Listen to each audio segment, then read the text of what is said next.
எந்தனை போலவே ஜனனம் எடுத்தோர்கள் இன்பமாய் வாழ்ந்திருக்க, யான் செய்த பாவமோ இத்தனை வறுமையில் உன்னடியேன் தவிப்பதம்மா. உன்னையே துணை என்று உறுதியாய் நம்பினேன் உன் பாதம் சாட்சியாக. உன்னையன்றி வேறு துணை இனி யாரையும் காணேன் உலகந்தனில் எந்தனுக்கு.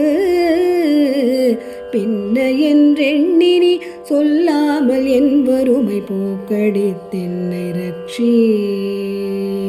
பூலோகம் மெச்சவே பாலன் மார்க்கண்டன் போல் பிரியமாய் காத்திடம்மா. அன்னையே இன்னும் உன்னடியேனை ரட்சிக்கட்டி செய்யாதே அம்மா. அழகான காட்சியில் புகழாக வாழ்ந்திடும் அம்மை காமாட்சி உமையே, அம்மை காமாட்சி உமையே.